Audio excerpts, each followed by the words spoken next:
Hello दोस्तों, मुझे प्रणाम। मैं आपकी वंदना स्वागत करती हूँ पीहू के चैनल पे। और ये है हमारी पड़ोसी, मतलब उधर की है हमारे बाजार ससुराल में, और वहीं के से दीदी आई हैं। आप लोग इनके चैनल को सपोर्ट करिए, ढेर सारा प्यारा आशीर्वाद दीजिए।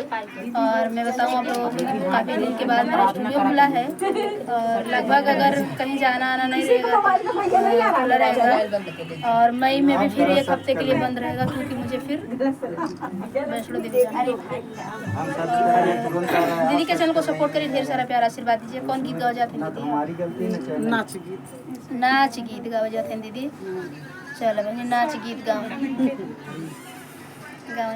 बसवरिया में मोरावा बोले पिया, बसवरिया में मोरावा बोले पिया, बोले पिया अरे बोले पिया, बसवरिया में मोरावा बोले पिया, बसवरिया में मोरावा बोले पिया।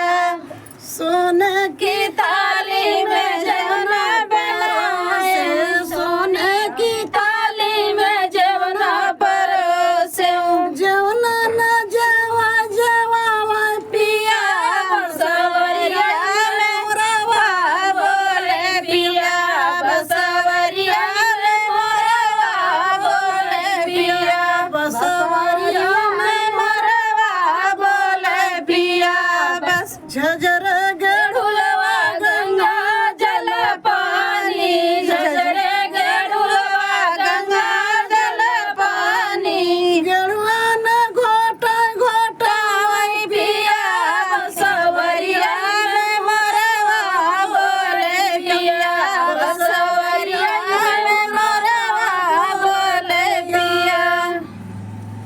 खैरा सो पड़ी सबीरा जोराए, खैरा सो पड़ी सबीरा जोराए, बीरवा न पूछे पूछे वही पिया, बसवरिया में मोरावा बोले पिया, बसवरिया में मोरावा बोले पिया।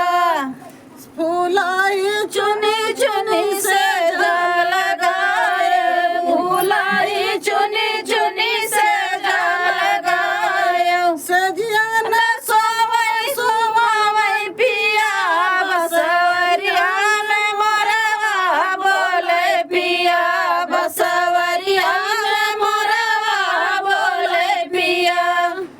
तो फ्रेंड, ये था नाच गीत। आप लोग को कैसा लगा कमेंट बॉक्स में देखिए। अभी टिप कह दे। हाँ,